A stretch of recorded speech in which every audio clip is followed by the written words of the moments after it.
তাল গাছ।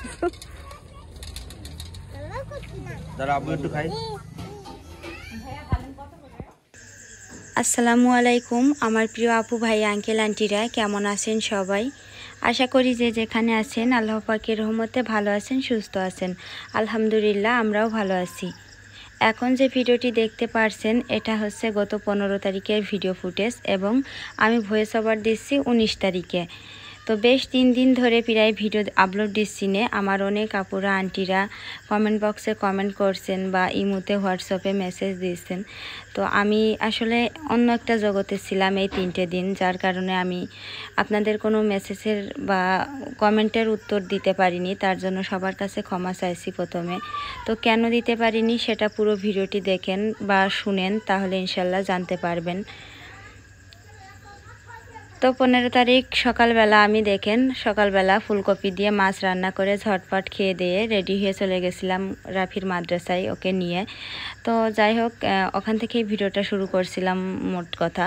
তারপরে যে আমি একটা ভিডিওতে আমার যে লাস্ট ভিডিও বলছিলাম যে আমার ভাই যে আমড়া দিয়ে গেছিলো, তো সেই আমড়াগুলো আমি ফেলে রেখে আসছিলাম। তো আলহামদুলিল্লাহ পরের দিন আমি মাদ্রাসায় গিয়ে দেখি আমড়াগুলো যেখানে ফেলিয়ে রেখে আসছিলাম ঠিক সেখানেই পড়ে আছে। তো যাই হোক হারানো জিনিস ফিরে পেয়ে আলহামদুলিল্লাহ আল্লাহর কাছে শুক্রিয়া। আসলে যে কোনো জিনিস ছোট হোক বা বড় হোক আমড়াগুলোর মূল্য কিন্তু খুব বেশি না, তবুও আমাদের নিজেদের গাছের আমড়া সেই দূর থেকে আমার ভাই আমার জন্য নিয়ে এসে দিয়েছে, এটাই অনেক। তো যাই হোক হারানো জিনিস ফিরে পাইছি, অনেক খুশি লাগছিল। তো বাড়িতে চলে আসছি, মাঝখানে ভিডিও টিডিও কোনো কিছুই করা হয়নি। মাদ্রাসা থেকে সোজা বাড়ি এসে এই যে এখন চাবি খুঁজতেছি ব্যাগে। তো এবার বলি আপনাদেরকে অপেক্ষা না করিয়ে, আমি জানি আমার জন্য আপনারা অনেক টেনশন করেন। তো কি আর করা, আসলে এমন পরিস্থিতিতে পড়েছি যে আপনাদের টেনশন কমানোর জন্য যে ছোট্ট একটা ভিডিও দেব সেটারও উপায় ছিল না। তো প্রথমে বলি আমি কেন ভিডিও দিইনি এই 3 দিন। আসলে আমার 16 তারিখে লাস্ট ভিডিও দিয়েছি, তারপরে 17 তারিখ সকালবেলা 8টার সময় আমার ইন্টারনেটের ম্যাথ শেষ হয়ে গেছে। মানে আমার এই যে ওয়াইফাই লাইন নেওয়া, এখানে নিয়ম হচ্ছে প্রতি মাসের 17 তারিখে ইন্টারনেটের বিল দিতে হয়, আবার 17 তারিখে ইন্টারনেটের মানে টাকা শেষ হয়ে যায়। তো যাই হোক 17 তারিখে শেষ হয়ে গেছিলো টাকা, যার কারণে আমি মানে 17 তারিখ 8টার সময় সকাল 8টার সময় ইন্টারনেটের টাকা শেষ হয়ে গেছে। তারপরে আবার টাকা ভরতে হবে নতুন করে, তারপরে আবার নেট চালু হবে, এরকম নিয়ম। তো যাই হোক সেটা আর টাকা আসলে হাতে আমার ছিল না, এইভাবে আমার হাতে ছিল না টাকা। রাফির আব্বুর মানে নেট বিল আমিই দিই, আমার কাছে থাকে আমিই দিই, রাফির আব্বু কোনো সময় দেয় না, হয়তো বা বছরে 1 মাস কিংবা 2 মাস দেয় মনে হয় কিনা, তাও আমার ঠিক মনে পড়ছে না কবে দিয়েছে। তো আমার কাছে থাকে আমিই দিয়ে দিই। তবে এবার যাই হোক আমার হাতে একদমই টাকা নেই, ভাইয়ের বিয়েতে গিয়ে একদম পুরো শূন্য হয়ে গেছি আমি, যার কারণে ইন্টারনেটের বিলটা যে আমি দিতে পারিনি। তারপরে পাড়া থেকে কারো কাছ থেকে ধার কর্জ করে দেব, গ্রাম অঞ্চলের মানুষের কারো কাছে হাতে তেমন ওইভাবে টাকা থাকে না, তো দিতেও পারিনি। না হলে মাঝে মধ্যে আমার হাতে টাকা না থাকলে আমি ওর কাছ থেকে ধার কর্জ করে দিয়ে দিই, কারণ একটা দিন লস হওয়া মানে প্রায় 200-250 টাকা লস। আমার একটা দিন ভিডিও আপলোড দিলে আমার 200-250 টাকা লাভ হয়, একটা ভিডিও থেকে ইনকাম হয় মিনিমাম। তো যাই হোক তারপরে আমার এই ভিডিওটাই তো সব। তো এই চিন্তা করে আমি কোনো সময় মানে ভিডিও দেওয়া এখন খুব বেশি মানে বন্ধ করি না, অনেক সমস্যা ছাড়া। তো দেখেন আমরা মাদ্রাসা থেকে এসে তারপরে ছাতু মাখাইছি এখানে। তো গুড় দিয়ে ছাতু মাখাইছি, গুড় দিয়ে মুড়ি দিয়ে, আর এটা হচ্ছে জবের ছাতু। তো এটা হচ্ছে ছিল প্রথমত কারণ যে আমার ইন্টারনেটের টাকা শেষ হয়ে গেছিলো, তারপরে টাকা ভরতে পারিনি আজ 3 দিন ধরে, যার কারণে মানে 17 তারিখও ভরিনি, 18 তারিখও ভরিনি, 19 তারিখও ভরতে পারিনি। এই তো আজকে সন্ধ্যার সময় 19 তারিখে ভরছি টাকা, যার কারণে ইন্টারনেট ফিরে পাইছি আলহামদুলিল্লাহ। আর তারপরে মনে করেন যে 16 তারিখ রাতে আমি ভিডিও আপলোড দিয়েছি, আপলোড দেওয়ার পরে ফোনের কাজটা সবই শেষ, রাতে ঘুমিয়েও পড়ছি। রাত মনে হয় 2টা মানে 2:30 মতন বাজে, তখন হঠাৎ করে আমি ঘুমের ভিতরে আনাসের গায়ে হাত দিয়ে দেখি ওর জোরে পুরো গা পুড়ে যাচ্ছে। এমনিতেই তো আজ প্রায় 1 সপ্তাহ ধরে ঠান্ডা কাশি ছিল, তারপরে জ্বর ছিল না, তো হঠাৎ করে এমন জ্বর পড়ে আমি তো ঝসমস করে উঠে পড়েছি। উঠে পড়ে একদম ওর মানে মাথায় পানি পটি দেওয়া শুরু করেছি, কাপড় ভিজিয়ে ভিজিয়ে গা মুছিয়ে দিছি, মাথায় পানি পটি দিছি। এভাবে করতে করতে রাত মানে সকাল হয়েছে। সকাল হলে ভোরবেলা সেই নাপা সিরাপ নিয়ে এসে খাওয়াইছি। দুপুর পর্যন্ত অপেক্ষা করেছি, নাপা সিরাপে জ্বর পড়িনি। তারপরে যে বিকাল থেকে একদম ডায়রিয়া, বিকাল থেকে ডায়রিয়া, কি অবস্থা যে সেটা, আর বমি, মানে ডায়রিয়া বমি। তো যাই হোক, এই অবস্থা হলে বুঝতেই পারছেন, একটা লোক নেই, একা একা, মানে আমি কি করব। আমার কাঁধের উপর থেকে কোনো সময় আনাসের নামাতে পারছি না। আর আমার কাপড় ভরে ভরে বারবার পাতলা পায়খানা হয়ে যাচ্ছে, ওর কাপড় আমার কাপড়, মানে আমার ঘর বাড়িতে শুধু মানে পাতলা পায়খানার দুর্গন্ধ, ডায়রিয়ার, ঘর দিয়ে মানে বাথরুম দিয়ে। তারপরে আজ 3 দিন ধরে একভাবে নেমেছে বৃষ্টি। সেই আমার ভাইয়ের বিয়ের ভিতরে যেরকম বৃষ্টি ছিল ঠিক সেই রকম বৃষ্টি আবার শুরু হয়েছে, মানে মুষলধারে, 1 মিনিটের জন্য বৃষ্টি থামছে না। তো আসলে আমার একটা জিনিস দেখি আমি, যখনই আমার বিপদ হয়, যখনই আমার কোনো বিপদ হয়, তখনই মানে আমার সব দিক থেকে বিপদ আসে, সব দিক থেকে সমস্যা আসে। আবার আল্লাহর রহমতে সে সমস্যা বিপদ যখন কেটে যায়, তখন আবার সব দিক থেকেই ভালো হয়, কেটে যায়। তো যাই হোক, এখানে দেখেন রাফির আব্বু ওই দিন দুপুরবেলা কিছু ছোট মাছ নিয়ে আসছিল, ছোট দেশি মাছ। তো এই ছোট দেশি মাছগুলো রাফির আব্বু আমার খুবই পছন্দ, দুইজনেরই। তো সেই মাছগুলো নিয়ে আসলো। আমি তো দেখে মহা খুশি, কারণ ছোট মাছ আমার অনেক পছন্দ। তো যাই হোক, মাছগুলো কেটে ধুয়ে রান্না করব, আর আপনাদের সাথে এই তো কথা বলছি। তো ভিডিওর সাথে ভয়েস ওভারের কোনো মিল নেই, কারণ ভিডিও করা একদিন আর ভয়েস ওভার দিচ্ছি আর একদিন, যার কারণে। তো সেটা মানে আনাসের ওইরকম সমস্যা হলো, ডাক্তারের কাছে নিয়ে গেছি, সদরে মানে ঝিনাইদহ সদরে নিয়ে গেছি হাসপাতালে। তারপরে এমনি ডাক্তারের কাছে নিয়ে গেছি, যেখানে আমি সবসময় নিয়ে যাই, কিছু হলে আমাদের এখানে ডাক্তার আছে। তো যাই হোক, আলহামদুলিল্লাহ 3টে দিন পরে এই তো আজকে বিকাল থেকে আনাস একটু মানে একা একা বসছে বা একটু কিছু খাচ্ছে। আর এই 3টে দিন মানে পানিও খায়নি, স্যালাইনের যে পানি খাওয়াবো সেই পানিটুকু খাচ্ছিল না 3টে দিন আমার কাঁধের উপরে। আমি খাওয়া নেই, গোসল নেই আমার, মানে আনাসের ওই অবস্থা, আর আমার খাওয়া নেই, গোসল নেই, রান্না নেই। না খেয়ে খেয়ে রাফি দোকানেতে বলছি কিনে এনে খাও, আর আমিও না খেয়ে রয়েছি। রাফির আব্বু তো দুপুর পর্যন্ত ঘুমিয়ে থাকছে, ঘুমিয়ে থেকে থেকে দুপুরবেলা গাড়ি নিয়ে চলে যাচ্ছে। তো যাই হোক, আলহামদুলিল্লাহ আজকে দুপুরবেলা রান্নাও করছি, মাছ দিয়ে উস্তে রান্না করেছি, তারপর ছোটো মাছ চচ্চড়ি করেছি, ভাত রান্না করেছি, আনাসের কোলে করে নিয়েই করেছি। একটু ঘরে খেলা করছিল সেই সময়। তো যাই হোক, এইভাবে আর কি আলহামদুলিল্লাহ আনাস একটু সুস্থ আজকে। তো কি আর করা, আসলে ছেলেরা বড় হয়ে যাবে, কিন্তু এই যে কষ্ট, এই দিনগুলোর কথা কিন্তু সারা জীবন মনে থাকবে, সারা জীবন। এই যে কষ্টগুলো করছি আমি, একা হাতে ছেলেটার মানুষ করছি, রাফির ওই রকম একা হাতে মানুষ করেছি, কত কষ্ট করেছি। তো যাই হোক, সবাই দোয়া করবেন আমার আনাসের জন্য, তাড়াতাড়ি যেন শরীরটা আরও ভালো হয়ে যায়। আর আনাসের অন্য কোনো সমস্যাও হয়েছে মনে হচ্ছে। তো এই যে বাবা, আমি ভয়েস ওভার দিচ্ছি কিন্তু আনাসের কাঁধের উপরে করে নিয়ে বেড়াচ্ছি। তো যাই হোক, আমি যখন ভয়েস ওভারটা দিচ্ছি আনাস আমার কাঁধের উপরে, যার কারণে ও একটু শব্দ করছে, ঘুমোচ্ছে না, মানে ঘুমোচ্ছেও না, আবার এদিকে কাঁধের উপরে থাকলেও ওর অসহ্য লাগছে। তো কালকে কবিরাজের কাছে নিয়ে যাব। রাফিরও এরকম ছোটোবেলায় একবার সমস্যা হইলো, সেটা ভিডিওতে আমার বলাও আছে, পুরাতন ভিডিওতে। তো আনাসেরও মনে হচ্ছে মানে খারাপ কোনো কিছু সমস্যা হয়েছে। তো কালকে ইনশাল্লাহ মঙ্গলবার, কালকে কবিরাজের কাছে নিয়ে যাব। কারণ আনাস একদম শুকিয়ে কালো হয়ে, ওর হাত পাগুলো যদি আপনারা মানে সরাসরি দেখতেন তাহলে বলতেন এক একটা আঙুলির মতন হয়ে গেছে হাত পা শুকিয়ে আনাসের। এমন শুকাইয়েছে আর এমন কালো হয়ে যাচ্ছে দিন দিন। তো যাই হোক, আমার আশেপাশের মানুষ অনেকে আছে যারা খুব ভালোবাসে আমার, তো তারা আমার খুব বকাঝকা করছে যে ছেলের এই অবস্থার আমি কেন কোনো ভালো ডাক্তার কিংবা কোনো কবিরাজ দেখাচ্ছি না। ভালো ডাক্তারের পাশাপাশি একটা কবিরাজও দেখানো উচিত, কারণ অনেক সময় অনেক রকমের সমস্যা হয়। তো আপনারা হয়তো বা বলবেন এগুলো শিরক, কবিরাজ দেখানো এগুলো শিরক। তো আসলে শিরক না, কবিরাজও দেখাতেই হয় অনেক সময় অনেক রকমের। যেহেতু আনাস এখনও আয়তাল কুরসি পড়তে পারে না, আমি পড়ে পড়ে বুকে ফু দিয়ে দিই, গায়ে ফু দিয়ে দিই, কিন্তু ও পড়তে পারে না। তো আমি যাই হোক এই জন্য ভাবছি মনের সন্দেহটাও কেটে যাবে, কালকে কবিরাজের কাছে নিয়ে যাব যে আনাজ কেন এরকম শুকিয়ে কালো হয়ে যাচ্ছে দিন দিন, মানে দেখার অবস্থা নেই। বাস্তবে যদি আপনারা দেখতেন, মানে আমাদের আশেপাশের মানুষেরা দেখে অবাক হয়ে যাচ্ছে যে আনাজের এই অবস্থা কেন হচ্ছে আর আমি কেন এভাবে নিয়ে বসে আছি। তো যাই হোক বসে আছি ইউটিউবের টাকার আশায় যে 24 তারিখে কিংবা 25 তারিখে হয়তো বা ইউটিউব থেকে বেতন চলে আসবে ইনশাল্লাহ। তো এলে ভেবেছিলাম যে আগে আনাসের একটু ডাক্তার দেখাবো আর কিছু ভালো শিং মাছ টাছ কিছু ভালো খাবার টাবার কিনে এনে খাওয়াবো পুষ্টিকর।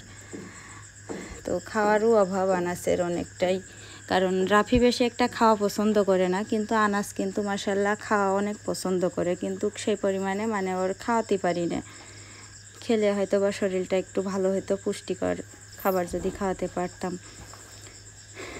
তো খুব মনটা খারাপ আসলে, একদিকে মন খারাপ, একদিকে আজ 3টে রাত 1 মিনিটের জন্য আমি ঘুমোতে পারি না। 3টে রাত আনাস আমার কাঁধের উপরে থাকে আর আমি সারা রাত বারান্দা দিয়ে ঘর দিয়ে পায়চারি করি।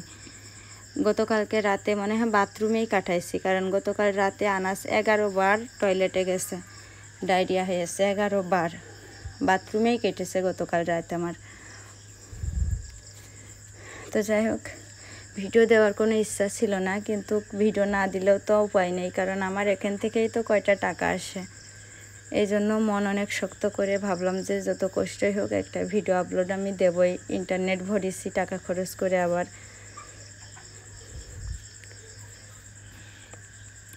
তো দেখেন আমি সেই ছোটো মাছগুলো কেটে ধুয়ে তারপরে উস্তে দিয়ে চচ্চড়ি করে নিয়ে ঘরেও চলে আসছি।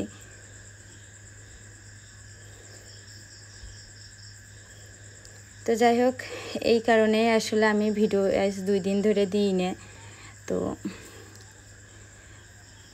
আর কি বলবো, আসলে আমার আনাসের জন্য আপনারা সবাই দোয়া করবেন। আমার খুব চিন্তা হচ্ছে, আমার রাফির একবার ছোটোবেলায় এরকম খুব খারাপ অবস্থা হইল, সেই অবস্থা থেকে যাই হোক আল্লাহ পাক আমার রক্ষা করিল। তো আনাসের নিয়ে আমি খুব টেনশনে আছি, খুব চিন্তায় আছি আমি, তো জানি না কী হবে। তো দেখেন ওই দিনকে সেই 15 তারিখ আমরা এই যে বিকালবেলা রাফির আব্বু দুপুরবেলা ছোটো মাছ নিয়ে বাড়ি চলে আইলো, মানে তাড়াতাড়ি গাড়ি নিয়ে। তো বিকালবেলা গাড়ি নিয়ে আর গেল না, এই জন্য রাফির সাইকেল নিয়ে আমরা, সাইকেলের টায়ার লিক হয়ে গেছে, তো সেই সাইকেলের টায়ার লিক সারতে যাচ্ছি। আর আমাদের বাড়ির সামনে মানে বাড়ির একটু পাশেই প্যারিস রোড আছে, আপনারা যদি ঝিনাইদহ প্যারিস রোড নামে যদি কেউ ইউটিউবে সার্চ দেন তাহলে পেয়ে যাবেন, মানে খুব সুন্দর সেই জায়গাটা, তাই নাম হয়েছে প্যারিস রোড। তো সেই প্যারিস রোডের পাশে একটা নতুন ফুচকা চটপটির দোকান হয়েছে, রাফির আব্বুর বন্ধু দিয়েছে, ওর ছোটোবেলার বন্ধু। তো সেই দোকানে রাফির আব্বু বলছে চলো আমার বন্ধুর দোকানতে ফুচকা চটপটি খাইয়ে নিয়ে আসবানে আর রাফির সাইকেলটা ঠিক করে নিয়ে আসবানে। তো যাই হোক ঘুরতে যাওয়া তো সবাই কম বেশি পছন্দ করে, তো যাই হোক টাকা খরচ হওয়ার ভয়তে আমার অত বেশি ঘোরাঘুরি ভালো লাগে না, তারপরেও ভাবলাম যে যাই একটু বিকালবেলা ঘুরেও আসি, সাথে ছেলেটার সাইকেলটাও ঠিক করে নিয়ে আসি।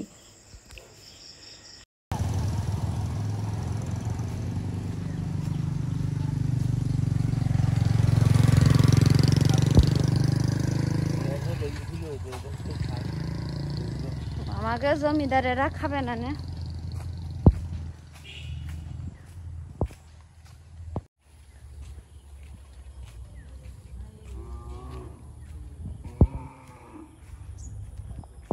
এই জায়গাটা কি সুন্দর,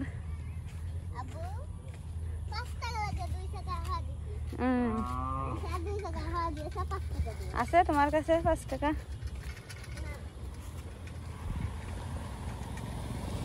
কি সুন্দর আকাশ সেই পাশে।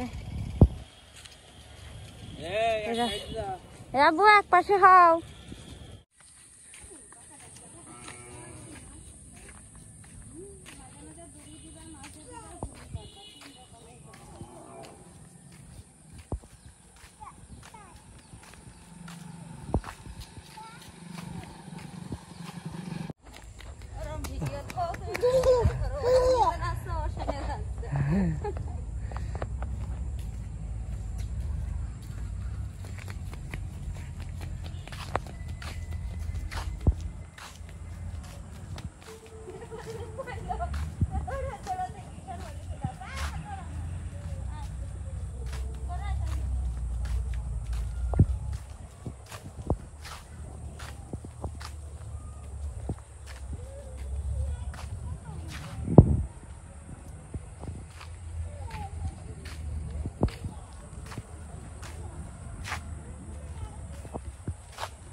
আর মনি দেখাই দিয়েছে, ভাগ্য ভালো। তাল গাছ। হুম,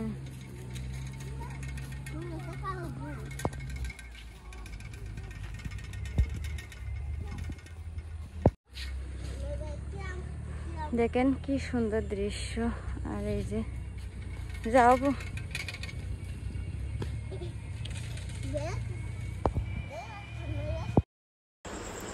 তারপরে যে দেখেন আমরা হাঁটতে হাঁটতে রাস্তা দিয়ে চলে আসছি সেই ফুচকা চটপটির দোকানে। আর ওই যে আমার পিছনে দেখতে পাচ্ছেন রাফির আব্বু আর রাফির আব্বু ছোটোবেলার বন্ধুরা, মানে ওরা যখন 1-2-তে পড়তো প্রাইমারিতে, তখনকার সেই বন্ধুরা সবাই যার যার কাজে কর্মজীবন নিয়ে ব্যস্ত, সংসার জীবনে ব্যস্ত। তো অনেক দিন পর ওর বন্ধু ফুচকা চটপটির দোকান দিয়েছে, সেই দোকানে সবাই মিলে এখন বসে বসে আড্ডা দিচ্ছে। তো যাই হোক জিনিসটা ভালোই লাগলো, তাই একটু ভিডিও করে রেখে দিলাম। তো এই যে দেখেন সেই নতুন ফুচকা চটপটির দোকান। তো এখানে এই যে নতুন একদম আজ 3-4 দিন মনে হয় দোকানটা খুলেছে। আর এই যে এই রাস্তা দিয়ে কিন্তু প্যারিস রোডে যেতে হয়, আমাদের ঝিনাইদহ প্যারিস রোড লিখে আপনারা ইউটিউবে সার্চ দিবেন। জায়গাটা খুবই সুন্দর, আমার ভিডিওতে অনেকবারই দেখাইছি, কিন্তু হয়তো বা বলা হয়নি যে এই জায়গাটার নাম প্যারিস রোড। তো দূর দূরান্ত থেকে মানুষ কিন্তু ঘুরতে আসে খুব বেশি, যার কারণে ইনারা বুদ্ধি করে এখানে ফুচকা চটপটির ফাস্টফুডের দোকান দিয়েছে। এটা খুব চলছেও এখানে, কারণ সকাল বিকাল যখনই মানুষ আসছে সবাই এখানে বসে বসে খেয়ে যাচ্ছে। তো দেখেন আমরা ফুচকা চটপটি কফি মানে ইচ্ছা মতন যা যা পেটে ধরে আর কি সব কিছুরই অর্ডার দিয়েছি। তো সেগুলো এখন এক এক করে বসে খাই। তো দেখেন আপনারা।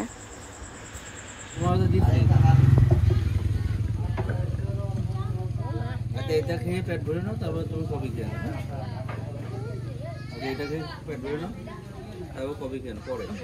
এটা দাঁড়া আব্বু একটু খাই।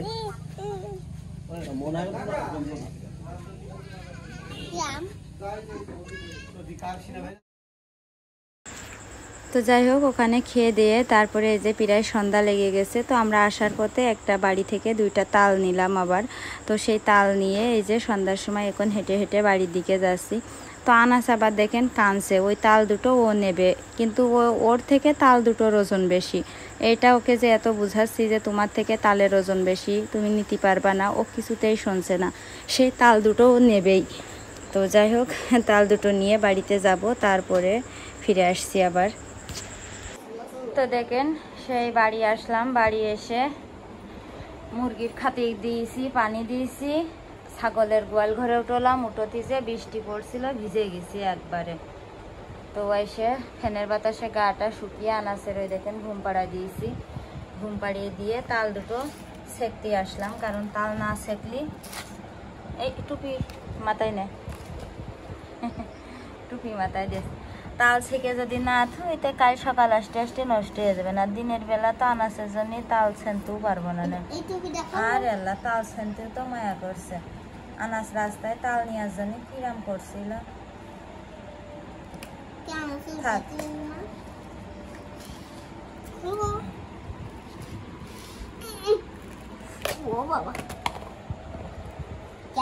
তাল দুটো ছেঁকে তারপরে সেই মানে বালতির পারে যে সেই রয়েছে নিয়ে আসে তাবু যাও, ওই যে তাল ছেঁকা সেটা রয়েছে।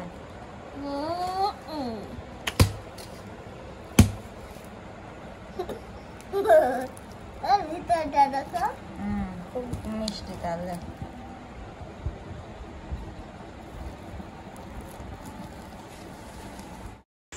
তো দেখেন তাল দুটো সেঁকলাম, সেঁকে কিছু তাল ফ্রিজে রেখে দিলাম, আর কিছু তাল এই যে হাঁড়িতে বসিয়ে দিয়েছি গুড় দিয়ে আর পরিমাণ মতো লবণ দিয়ে। এটা দিয়ে রুটি বানাবো। তালের রুটি আমার রাফির সবারই পছন্দ। তো এই যে দেখেন এখানে আতপ চালের গুঁড়ো নিয়ে আসি, আর তালটা খুব ভালোভাবে গরম করে তারপরে রুটির কাই করব। তো তারপরে যে দেখেন রুটির কাই করে ঘরে চলে গেছিলাম, ঘর থেকে রুটিগুলো বানিয়ে নিয়ে এসে এই যে তাওয়ায় সেঁকে নিচ্ছি। তো যাই হোক আমার এই ভিডিওটা আজকে রুটি সেকা দিয়ে শেষ করে দিচ্ছি। তো আমার প্রিয় আপু ভাইয়া আঙ্কেল আন্টিরা, আপনাদের কাছে আমার আজকের ভিডিওটা কেমন লাগলো তা কিন্তু কমেন্ট করে জানাবেন। আর আমার আজকের ভিডিও এখানে শেষ করে দিচ্ছি। ইনশাল্লাহ বেঁচে থাকলে আবার আগামীকাল দেখা হবে। আল্লাহ হাফেজ, আসসালামু আলাইকুম।